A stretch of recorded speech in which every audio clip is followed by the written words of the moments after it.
This is Andrew reporting on this recent book, Pappy Listened To. Pappy is drawn to stories of those who have revealed the character of life through discipline and often suffering. Night by Elie Wiesel. Elie Wiesel's Night is one of the most powerful personal accounts ever written about the Holocaust, a story told not only with words, but with the quiet ache of memory. It is the story of a 15-year-old boy whose faith, family, and future are all consumed by the darkness of Nazi Germany's cruelty, and yet whose voice rises from that night to bear witness for generations to come. Wiesel begins his account in the small Transylvanian town of Sighet, where life for the Jewish community is peaceful and deeply rooted in faith.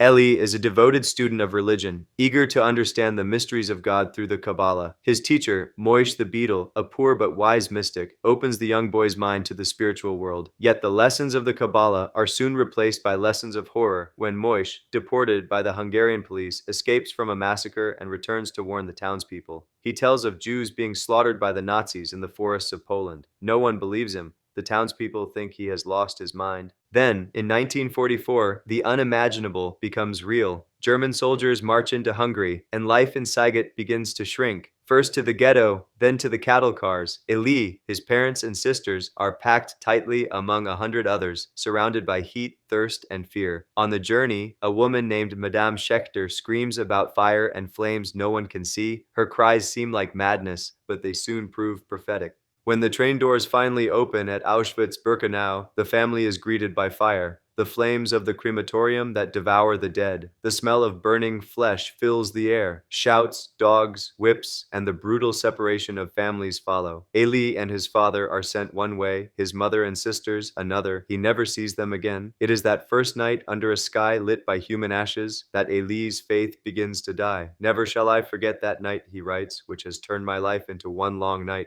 From that moment on, life becomes a struggle to survive. Elie and his father endure beatings, starvation, and endless roll calls.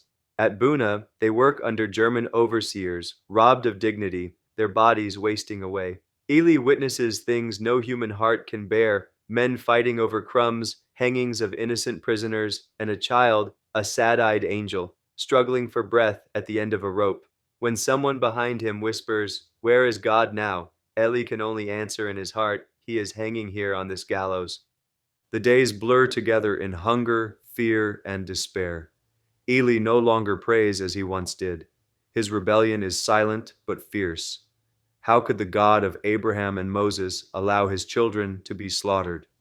Yet amid the ruins of faith, his love for his father keeps him alive.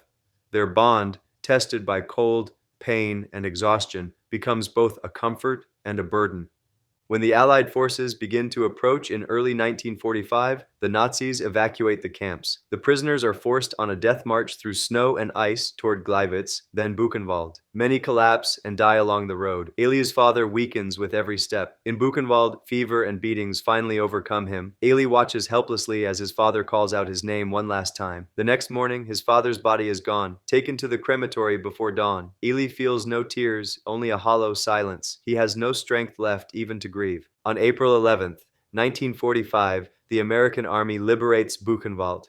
Elie, reduced to a shadow of his former self, looks into a mirror for the first time since his imprisonment. The face that stares back is that of a corpse. From the depths of the mirror, he writes, "A corpse was contemplating me. The look in his eyes has never left me." Through his story, Wiesel does more than recount survival. He bears witness to the loss of humanity itself. The camps stripped people of names, faith, and hope, turning them into numbers and shadows. Yet even amid that darkness, his testimony stands as a light. By remembering, he gives meaning to suffering and a voice to the silent millions who perished.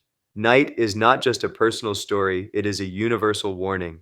It asks what happens when hatred goes unchecked, when the world stands silent before evil, and when faith is tested to the breaking point. Wiesel's journey from belief to despair and finally to remembrance reminds readers that even when God seems absent, the act of remembering, of telling the truth, becomes a sacred duty. In the end, Night is both a tragedy and a triumph.